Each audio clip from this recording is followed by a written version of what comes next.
Introduce yourself to us, why you came to Ghana, why you became a chief in Ghana. Well, my name is Rashad McCrory. I'm the owner of Africa Cross Culture, where we organize trips to the African countries of Egypt, Ghana, Kenya, Nigeria, Rwanda, Uganda. I'm an Amazon bestseller. You may have seen me on CNN, ABC World News, and Forbes magazine. I have an upcoming article in the New York Times and other verifiable social media outlets. My love for Africa started when I was about 5 years old. My father taught me a lot about African spirituality and the great kings and queens of Africa. The reason I know I was about 5 years old is because when I was 6, we moved into our new apartment and my favorite sports team won the Baseball World Series. When I used to be a baseball fan, the Mets won in 1986. So that's how I know. And I was 6 years old then, going into 7. But I remember my lessons starting in my old apartment. So that's why I knew that I was as early as 5 years old when I started learning lessons about Mother Africa, pouring libations, setting out a plate for our ancestors. I learned about King Hannibal in West Africa. I learned about Ptah in ancient Kemet, which is modern day Egypt. And, Shaka Zulu in the northern part of Africa. And my father taught me that black is beautiful, that to not believe everything we hear on television and we see on television about Africa. And that was back in the 80s where they really was flies on the kids' eyelids and pop bellies. In today's world, we know more. It's not as culturally appropriate to show poverty in Africa. But in the 80s, that's when they were collecting money from around the world and then spending 99% of the money on administrative costs, things like that. So I began visiting Africa in 2015. My first trip to Africa was in Ghana. And then later that year, I visited Egypt for the first time. I began my tourism company. I was saying 2016. I came up with the idea 2015. I started promoting my company 2016, and I took my first group 2017. So you tell me what year.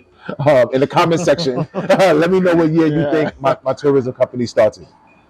And 2020, I was in Ghana for 6 months with a group, and I was here when the pandemic started. Instead of staying in Ghana for the pandemic, instead of going back to America during the pandemic, I decided to stay here in Ghana and live in Ghana. I moved to Elmina, where I'm installed as chief of tourism. I moved to Elmina about September 2020. I've been living in Itre. We're not on my land. My land, Itre, my town starts maybe about a 30-second walk this way. So this is one of the first structures that I'm technically not on Itre land, but like we can run and be in Itre in 10 seconds from here. So I'm just past the border. Many people see me in interviews in Accra. I was installed April 2022 by the royal family of Itre as the first ever tourism chief in Ghana. I'm a member of the Edina Traditional Council. By extension, I'm also chief of tourism of Ola Elmina through Omahen in the Royal Palace in Itre, which is the new palace is about a 10-minute walk this way. And I was installed chief originally because here in Itre and even Elmina, there's many Black Americans who live in Elmina. They're drawn to the history of the slave trade. However, things are starting to change, but not many Black Americans invest in Elmina. They invest in respect, and I say this all respectfully. They invest in the Sable, they invest in Cape Coast, they invest in Accra. But many Black Americans live in Elmina, and they don't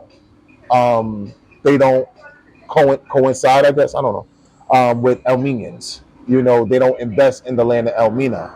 I'm one of the first and only Black Americans to really say I want to join a family in Elmina and I want to promote Elmina and I want to, let people know that Elmina is a good place. And Elmina is an indigenous place. Elmina has always been here. A lot of places people moved to, people migrated to, and then they built. Elmina has always been here. Elmina has been here for thousands of years. So, and the history behind it. I'm not Christian. I'm a spiritualist. But when you talk about European colonization, Elmina was the first European settlement in West Africa. Elmina is the place where the first church, the first Christian church in West Africa was built. For Christians, y'all might like that.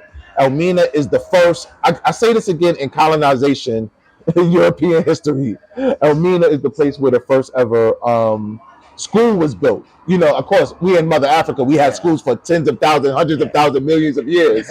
But, you know, through European history, Europeans say the first school in West Africa was built in Elmina. So I also look at it as, think of Jerusalem. You know, they have their Christian history, they have their Muslim history, but it's something about that holy land where they fight over that land, they have that land. So it's something about Elmina that predates Christianity, and its spirits here, and its gods here, and its energy here that that people migrate to. Oh, okay. So what are some of the challenges and these encounters that you've had so far being a chief or maybe a tourism chief? Yeah. I have a book titled Repatriation, Tips and Strategies for Moving to the African Continent. And I talk a lot about traps that Black Americans and other members of the diaspora fall to in Mother Africa. And in this case, we're going to discuss Ghana. It's still a false belief that everybody's going to have that welcome home, brother and sister, we love you, we love you, we love you attitude towards you, where a lot of times many people want to get into your pockets. Even me as a king, because I'm a king, you know, I'm Insha'Allah, visit and see king of tourism. They still look at me as a Black American. So I notice most kings and chiefs, you got to give them snaps and you have to pay a gift to speak to them. But for me, everybody say, oh, you're our king, you got to take care of us, you have to give us crates of beer and, you know, and soda. I say beer and soda, but it's malts and club. You know. So it's like, okay, I am a king, I am a public figure. My town and my village know who I am. I'm known in Elmina. I'm known in my town. But they still see me as Black American. And I have to, you asked me in context of chieftaincy. So I still understand that even though I am a king here, I am amongst the people, I get treated differently from the other kings. I don't see people, besides sometimes when people have hardship, where everybody is asking them for finances. And if you don't give finances, no matter what else you give, if you don't give something for a person's pocket, they don't like you. They don't want to hear about social programs. They don't want to hear about infrastructure. They want money from your pocket. And if you don't give them money out of your pocket, they don't care if you get somebody else to give them money. If they don't come from you, you don't make them happy. And I don't see that issue with other kings. I see other kings, they get their issues brought to them. They may delegate one of their assistants or one of their PAs or a family member to help, and it's thank you, Nana, thank you, Nana. But with me, it's no, we want it from you directly. And that's something that it seems like only other Black American kings have been helping me kind of deal with. Like, you're one of us, but you're not one of us. But Elmina, time and time again, especially from on my hen, a lot of the nanas and queen mothers from the traditional council, they say, no, don't worry about those things. You are one of us. And chieftaincy is a lifelong legacy, not a term or, you know, service. You know, you made mention of people calling you Black American, and also some chiefs. Let me put it this way: stocking money from you and so forth, because they want you to buy something for them. They want you to buy them soda and so forth. So if somebody calls you a Black American, does it really have any effect on you as you being in the midst of African, even though you are an African, but you are kind of being raised in the United States of America. So if somebody calls you Black American, does it have any effect on you? And also, how would you also change those kind of mindsets of this chief that normally ask you for money and so forth, so that they can go in for development? That's a loaded question. So let's try to break it up. As far as being Black American and being identified, when I'm Rashad McCrory roaming around, and I'm comfortable. I've been here so long, I'm just me and my skin. I'm comfortable. I'm grounded here. So sometimes when I speak, and then people look shocked at me, or if I speak a little tree and they sound surprised, it's like, oh, that's right. I'm Black American, even though I'm grounded here. I don't like being called Black American sometimes, or brony sometimes, because I don't think it's the best word. However, I had a situation at Bakatrip Festival where one of my family members my t-shirt on started screaming, the translator, I'll send you the clip and maybe you can play it. Yeah. But she was saying our king is Black American and he's here with us and he stays here with us. Your king is not Black American. We have Black American kings. But she was saying, oh, Brony. She was saying, she used Brony. I said Black American, but she was saying, oh, Brony. Normally I don't like. Yeah, normally I don't like the word Brony. But then everybody else, we was walking through. It was past Chapel Square, down and around, like the block it. Yeah. And everybody was like, oh, wow. And I'm like, hey, under normal circumstances, I would be offended because my understanding, it's a divide almost. Yeah.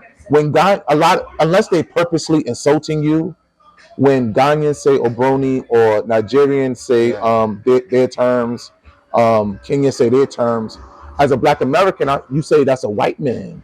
Yeah. I'm not a white man, whether you like it or not. I had a friend of mine today. He's from Cote d'Ivoire. He lives here. He said, "Yeah, I found a white lady. She's Black from France." Yeah. I said, "You have a Black lady. She's white from France. She's Black from France." I said, "That means you see me as a white man." We laughed it off. He's my former neighbor and everything like that. But it was like, yeah. But I know a lot of Africans, to get back on track. A lot of Africans, they just say foreigner, traveler. And that's just that's not necessarily a word that many use to offend you. That's a word in their culture, like, oh, he's Black American. He's from the West. He's not pure African. I don't know if that's a good word. Comment in the section if you agree with that term or not. And I know some people don't mean it as offensive. Yeah. But a lot of people do. So it's kind of like, all right, I have to see where it's coming from, the context that it's used, whether it's offensive or not. Whereas at one time, I took it as 100% offensive all the time. But then as I learned more about the culture and the language, some places, a brony, I can't remember the Nigerian word right now. Comment the Nigerian word. I'll know it later. But it just means traveler. It means foreigner.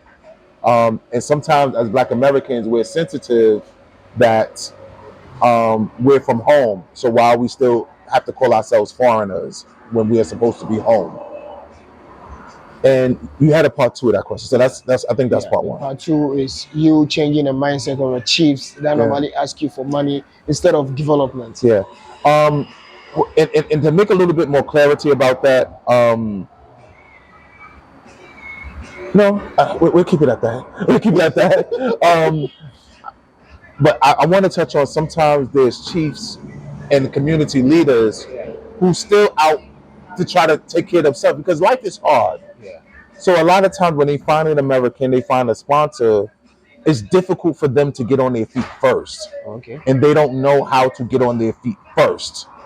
So it's like you may run into a chief or a king who say, well, if you don't give me 500 CDs allowance, 1,000 CD allowance, I won't let you feed my village. And it's like, maybe I get it, but sometimes I don't. Sometimes I get it, sometimes I don't. Sometimes I'm like, well, he ain't got a job. Where you gonna get money from? How he's gonna take care of his lifestyle? But then other times I'm like, yeah, but if I don't give you an allowance, if I don't give you allowance, you're gonna let your kids starve. Yeah. Your nephews, your nieces, your third cousins. I'm speaking from American family system, but you're gonna let your bloodline starve because I can't give you gas money. Things like that. So, then it's me. It's like, well, all right, if you have to pay that tax, then is it worth it? So then it's like a moral dilemma. Like, all right, I don't want to pay this guy to help him. Like, what is that? But then, all right, am I being selfish? Why not am I being stubborn? So those are the things, you asked me about chieftaincy. Those are some of the dilemmas that I have to go through because I thought being chief would be easy. I know I could fundraise. I know I could get money together, but I didn't know it'd be so much politics just to even get things established. But I'm glad that I have the King of Kings on my end supporting me. Yeah. I have a number of members of the Traditional Council giving me good guidance. I have a lot of Black American kings, especially from Cape Coast, who's also giving me some advice on, people who are more seasoned, who've been kings 10, 15, 20 years, 5 years, that just have a little bit more advice to me. So I've run into situations here where I would bring a Black American who say they want to support a community, support the people. Then I introduce them to a point person. And then the point person said, "Oh, you don't have to do all that. Just give me money, and then I'll make sure I give you what you want." And it's like, and then you dangle chieftaincy and you dangle thrones in front of Black Americans. They want it, so they sell this. They say, "Oh, I don't have to build a school. I just got it. I can spend half the money and just giving it to you in your pocket. Oh, that's easy. That's easy." In my beliefs, and I speak, based on a Black American king, I think sometimes Ghanaians need to be more careful who they give their stools to. A lot of Black Americans come to Africa. I say Africa and Ghana in general. I mean Ghana in specific at the moment, and they act like they have more money than what they have. It's easy to come in and act like you have a lot of money for 2 weeks or a month, and then you give a stool away, and then after some time they can't afford to keep giving money again, and then they disappear, and then Ghanaians say, "Oh, are we going to install you?" And then after we install you, we don't see you again after some time. A lot of them times the people just can't afford the demand that people place on them for financial. You got into a deep conversation. You need to speak your mind, and you need to be free and then speak whatever you want to speak. So, Medinde Nana Kofi Kokodufo the first. Oh, okay. Nana Kofi Kokodufo the first. Oh, okay. Kokodufo means what do you call it? Brave one, strong one. So if anybody's going to speak their mind, if anybody is going to stand and have a place, it's Kokodufo. So you are typically a brave man. You are a giant. Yeah. So I've always had that about me. For those, I'm from New York City. I'm from Harlem. I'm from the Polo Grounds. That's for my New York City people to understand. But the name Kokodufo was given to me because when I came to Ghana for 6 March, the pandemic broke out, and instead of going back to America, I decided to say, "Hey, maybe I can start a new life here in Ghana." So they say, "Wow, that's very brave of you. You must be a strong man." Let's call him Kokodufo. So that's why they chose that name for me. Before that, I was Kofi Trinto. Oh, Kofi Trinto. Kofi Trinto. Oh, wow. It's a name. It's a nice name, So, you being a tourism chief in Ghana now, what are the things that you've achieved so far for the community? For the community, we've started a scholarship program. That's what I've been trying to talk to you about. We're doing a award ceremony Friday, and I want him to film. I want him to film. So we're doing a award ceremony Friday for one of our recipients. So far, we have one young girl in teaching school, education school, because it's also about evolution of thoughts. Originally, I wanted to start the scholarship program to put people in traditional roles. But then as I started seeing girls in the seamstress schools, girls in the beautician schools, guys in the carpentry schools, the carpentry a little less, I started seeing that many people were actually taking these classes and taking these programs, but when the programs were over, then they still wouldn't have enough money to have their own shop, to start their own business. They wouldn't have the business mind to actually sell their services. They were just taking classes, and a lot of them were leading to dead-end careers.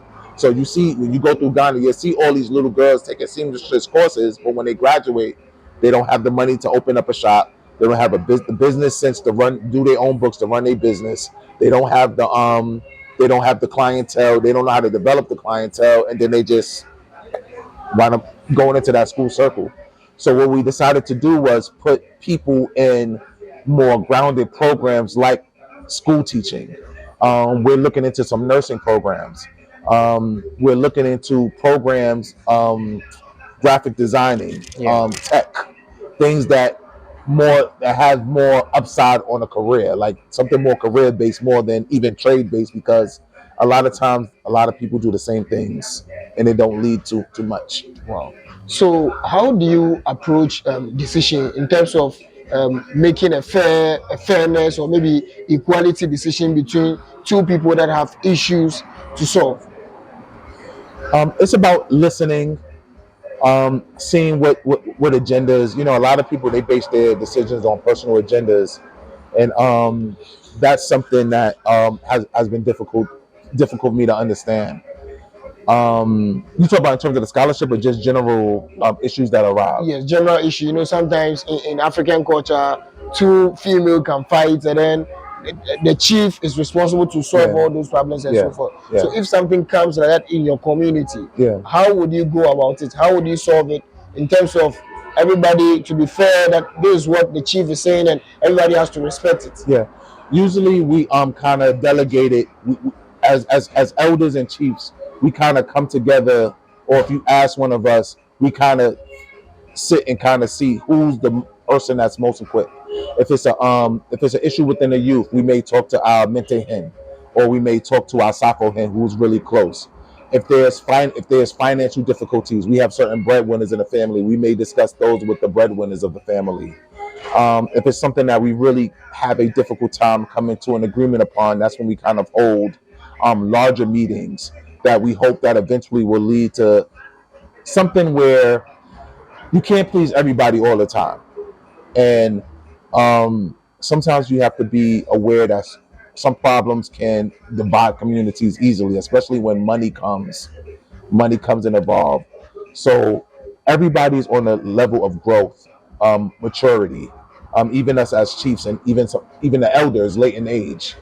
So we try to just find who's the best person to address that individual problem, or situation or issue, and then from there, sometimes we just pray for the best result.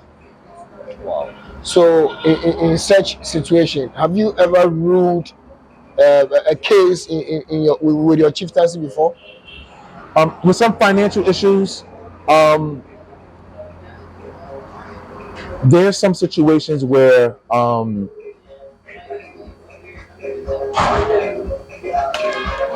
you have to go through the right protocols, even if you know you're not going to get the result that's best for the community.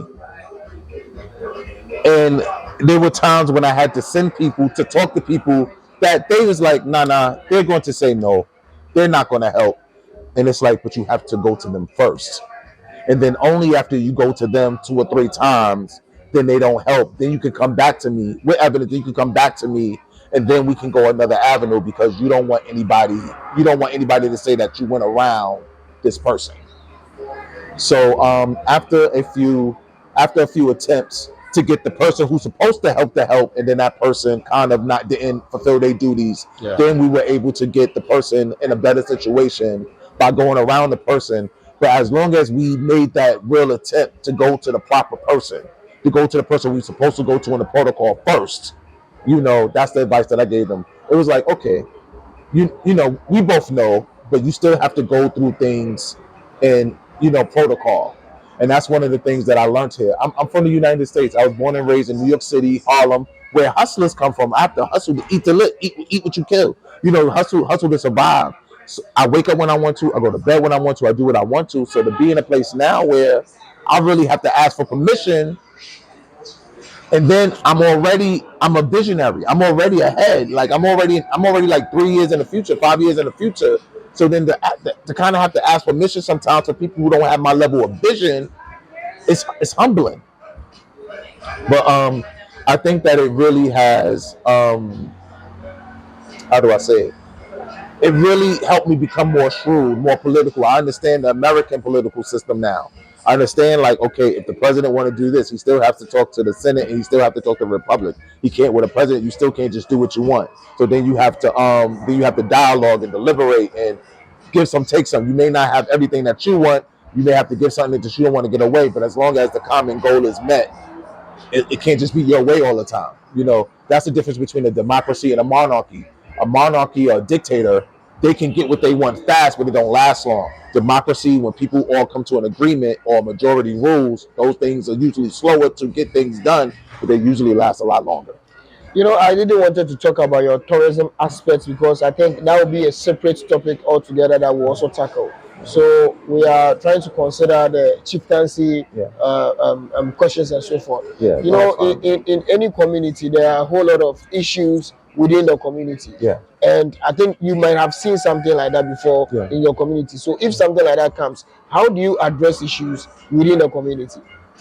Well, we come together, and a person has to voice their issues. And if there are someone that they're pointing the finger at, then that person has to also be present, to kind of defend themselves. So when you say community issues, is it an issue like, okay, we need some lights? Okay, we need more garbage bins? Or is it two people quarreling? So we have the people come together. We have elders. We have our king. We have our chiefs. And they have to present, their concern. Once we hear both sides, then everybody comes together, and then we make a ruling, which usually goes through the king if it has to get that, if it becomes that serious to bring the king involved. Because the way that we try to do it is the king should only really be involved as a last resort. Um, our community leaders, our elders, our nanas, which I'm included, we should be able to handle everything that we can handle, but if it's something that really causes a disruption, then that's something that we try to bring before the king. If there's other needs of the community, it's really the community job to bring it to us as the nanas. We have this need in the community, and then once the community present this need, then we come together as nanas and elders, and then we come up with a plan. And then after we come up with a plan, we bring our plan back to the community. And then if the community agrees, then we go again to see what next steps that we have to take. When it comes to Africa, or maybe in Ghana per se, in Ghana communities, there are a whole lot of people that obeys chiefs. There are some people that doesn't obey chiefs. So in such situation, maybe if you've given an orders and some people obeys you and some people doesn't obey you, how would you treat people that doesn't obey you? How would you go about those situations and so forth? Well, that's why it's important for all the nanas and the kings and the chiefs here to be able to agree, because sometimes it can't be, I'm not going to listen to Coco Drufo. I'm not going to listen to Coco Drufo. But you have to understand, if you don't listen to Coco Drufo, a lot of the times you're not listening to Safo Him. You're not listening to Mente Him. In extreme places, you have to go against Nana Iche too. Again, I joined the family. I have my blue card. I go to the family meetings. I pay my dues. I pay my funeral dues. I'm a pillar in the community. My community knows me. I can walk through the community. Some call me Uncle Rashad. I wasn't always Nana.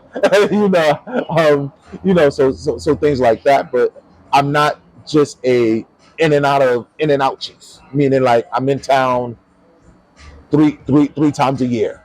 Then I want to cast a ruling. At the end of the day, I am part of the community. I am part of the family. Some other people, I didn't say community elders. Our Abusha Payne. Our Abusha Payne is Abusha Payne. I know, right? He's the head of the family. Is the head of the clan, the head of the family. He's a pillar in our community. So not only are you going against the chiefs, the kings, you have to go against the Abusha Payne. You have to go against the family secretary. So it's always important that we're all on the same page as much as possible. Because when there divides, that's when other people try to sneak their agenda in. If they know this chief is against this chief, or this chief, the Abusha Payne, the family secretary, and some head elders versus the king, the Safo, the people choose sides and then try to sneak, and then there's a divide, and then people don't grow as much. So it's good when the leaders try their best to handle things in unity, so people don't really go against. Now, if it's a situation where, like I said before, we have an issue and you know that the person is not helping you, you still have to go to that person first. And if you continuously approach that person and try to get that person help, and he doesn't do his job, or he doesn't choose not to help, then you can go around. But you still, even before you go around, you have to seek permission. So let's say, for example, I wanted to do something and the king wasn't too helpful, and the king's procrastinating, the king is not on the job like that. I can go to the Abusha Payne. I can go to other family members and say, listen, I went to my nana 3-4 times to get this done. He's procrastination, he's delaying, he's whatever, respectfully, whatever. I can go to the Abusha Payne. I can go to other people and say, okay, now I'll do it through the family, because I already went through that first proper protocol. Wow. So being a tourism chief, has it been, or maybe let me put it this way, is it a difficult thing to be a tourism chief? Oh yeah. Anytime you're dealing with things that there's any sort of money involved, it's always money in other people, not money that I get to keep in my pocket, only for me and only me. Because me, I introduced myself as the owner of Africa Cross Culture. Africa Cross Culture and me being tourism chief is difficult, but that's two separate entities. So then it's like, okay, how can I use Africa Cross Culture to build the community through tourism? okay, let me think out the box because I'm a visionary. What can I do? Okay, every time I'm on a YouTube channel, every time I'm on a page, every time I'm doing something, people learn about Detroit. People learn about Elmina. More people are coming to Elmina and Detroit and inspired to do tours and things like that. We do naming ceremonies in the village. One of my royals started this even before I joined the family. Yeah. And that's his individual business. His business picked up once I was installed tourism chief, but it's still his business and blessings to him, you know.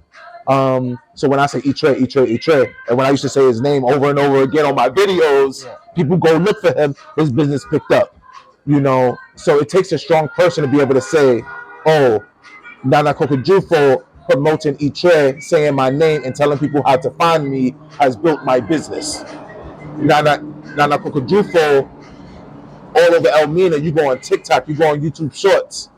That everybody in Elmina know that's Elmina King. When I'm on 3FM radio or 3TV here in Ghana, and I'm always talking about being the king and chief in Elmina, that's tourism for Elmina. Yeah.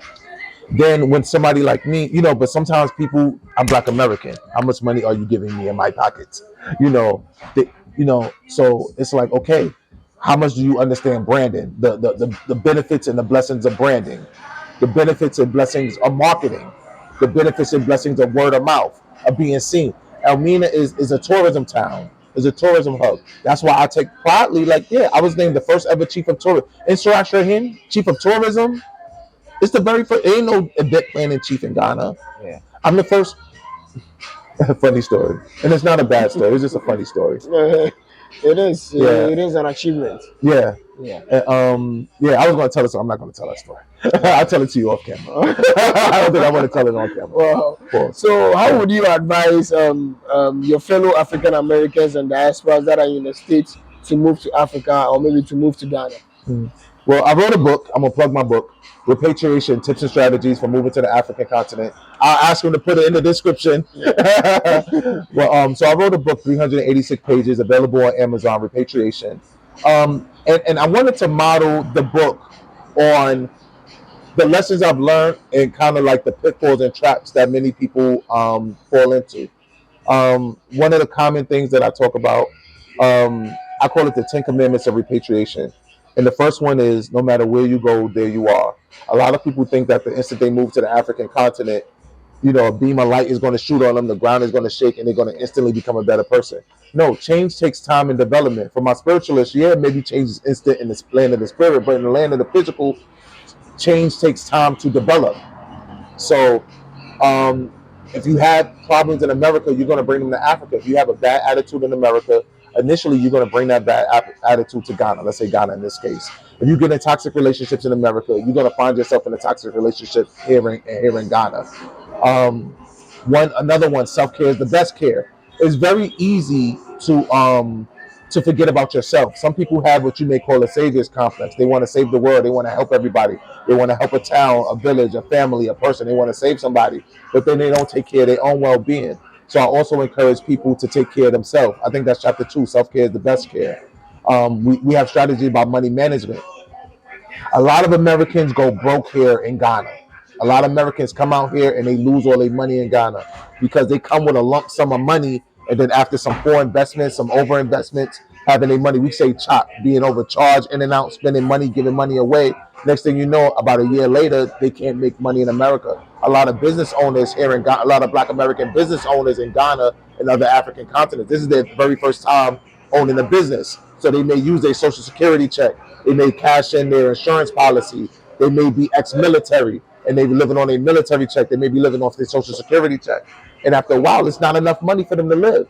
If you actually go around Ghana, there's very few Black Americans 30, 40, 50 years old that don't have money coming in from America that actually lived their life here and built a life and a career here in Ghana.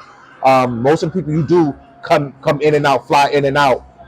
You may have some 20, 30, 40-year-old people who still live with their parents, living off their parents.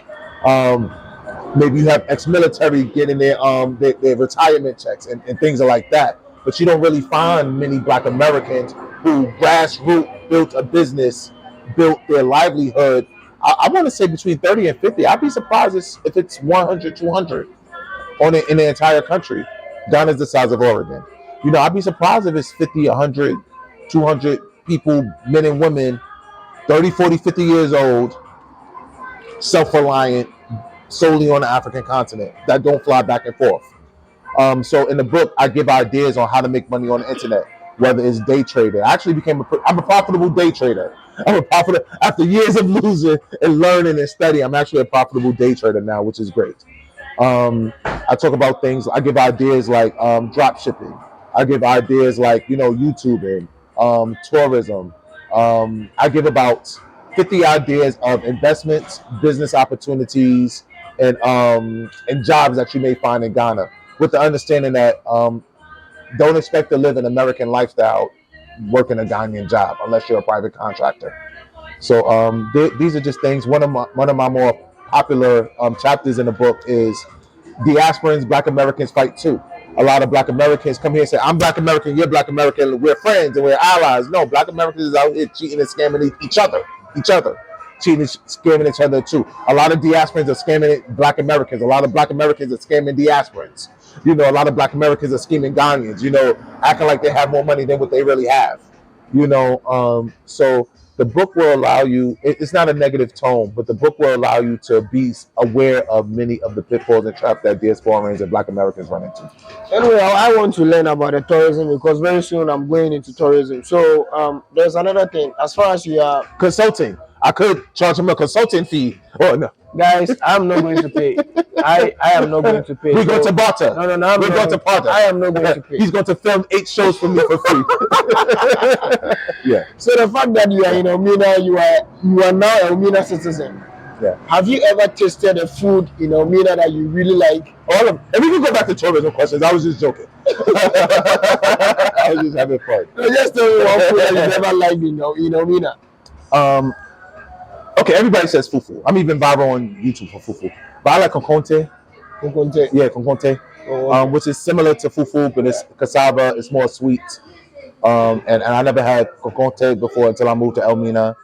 Fanti Kinkin. I've had God Kinkin, Fanti Kinkin. Here, I eat a lot of acheke, which is an Ivorian dish. There's a lot of Ivorians here in Elmina. So I've had acheke here in Elmina and in Cape Coast. It's pretty good. Kelewele, I like yam pabala sauce. I go through phases. Wow. A long time ago, I used to like banku. Lately, I haven't been eating banku. Cheez-Its. I have a lot of different Ghanaian cuisine. Yeah, yeah. Wache. I was telling him before I got sick from wache Friday. So I have a lot. Yeah. We will still eat wache. So what are you going to tell your people that are watching out there? Because we have another show to have. It will strictly be only for tourism. Yeah. So that one will make time for it. Of course. We're expecting this tourism content on our channel too. At least he has a whole lot of things for us to Yeah, got a lot of game. Yeah. The more I give, the more the universe blesses me back. Even lately, before, this is the old story now. I said, I believe like your life, your mind is like a USB card, a memory chip, USB card. If you keep too much information in, eventually that drive, it runs out of room. You can't download anymore. So that's what actually inspired me to write my book. I said, I have to get everything out. If I keep all these things inside of me, the universe is not going to have any more ideas and energies and opportunity to bring to me. That's why the book is 386 pages, because it was really almost everything that I could think of. And I just put it all in the book to help Black Americans and diaspora move to America. And as soon as I finished the book, I got approached with so many more new opportunities and new thoughts and new things because I was able to replenish. So for your tourism show, I'll do my best to give up as much game and information as I can. As Nana was saying, and I was also saying that you guys should also move to Elmina and then build Elmina together. Don't be moving to Asebu, don't be moving to Accra. I didn't say that. I am saying it. Nana said it, I am saying it. So don't be moving to Asebu, don't be moving to Accra. So Elmina is also a good place for you guys to live. A whole lot of things are going on in Elmina. So if you need land in Elmina, guys, you can just contact me. We can just hook you up and then get you a land. I guess Nana is also part of the team. So definitely we'll be working with Nana hand in hand. And he will be teaching us a whole lot of things, how to do business with African Americans, diaspora, and so forth. So as you are watching this Elmina land, Elmina, UCC, University of Cape Coast, that was originally Elmina land. Elmina sold it to the government. And then when they withdrew the lines, they officially took it away to the government. They knew they was building a university on the Elmina land. The Elmina didn't know they was going to call it University of Cape Coast. So Elmina has land, you know, they're looking to build the airport, new airport in Elmina, but Elmina wants it to be named Cape Coast / Elmina, which I hope that happens. I don't know. You know, so you've totally learned a whole lot of history about Elmina, and I'm really impressed with whatever you've learned so far. I'm trying. No. I like the word so far. You've done your best. At least you've not been in Elmina for a very long time, but you've learned so many histories that I take it seriously. Wow. Yeah, I can't be on television and radio, you know, and not know basics. No, but indeed you are a legend. You are a legend. At least. People have to learn from you. People like us, we are learning a whole lot of things from you. So do you have something to tell your people that are watching you out there? Oh, just, you know, plan well. You don't have to move here today, you don't have to move here tomorrow, but understand, try to leverage your American dollar, try to leverage your euro, your pound, your yen, whatever, you know, whatever currency you make, and also try to build a income flow, cash flow, because a lot of Americans are trying to move to Ghana, but they're failing because of money and proper preparation. Another chapter in my book, Always See Things for Yourself. Don't be afraid to come visit, come tour Ghana, and then find out where in Ghana you want to live. Yeah, we're promoting Elmina. I like being by the water, but you may want to try Aklevi and be in the mountains. You may want to go out to Tamale and have farmland for days. You may want to be investing in diamonds and oil. You may want to go out to Western region. You may want to be in the main city. You want to try a crop. So don't be afraid to see your apartment as much as financially is reasonable. The more you see for yourself, the less mistakes that you may have to learn on the ground. Because one mistake, 2 mistakes may have such a financial burden that may cause you to go back and either restart, or it may be a failed attempt. So part of the adventure, part of the experience is the traveling back and forth. So don't be afraid to travel back and forth and meet people, see you can trust, learn harsh lessons. You know, Ghana is a very safe country. It's listed as the 2nd safest country in all of Africa. So for the most part, you don't have to worry about your life being on the line where you may have to in some other African countries. You just got to worry about your financial life on the line. So it's doable with proper planning. A lot of people ain't just popping up one day and surviving on their first try. So, you know, have confidence. You know, like Nana said it all, until you calm yourself to see whatever is here, Africa and Ghana is really a peaceful place. So don't let anybody deceive you. Don't let any media tell you that Africa is really a bad place. We are in Africa. There's nothing wrong with us. We are wearing shirt. We are enjoying. I guess Nana is even chilling me now. So I guess, look, move to Africa. Pack your bags. Move to Africa. And don't go back again. Bye-bye. We did it. Oh, we did it.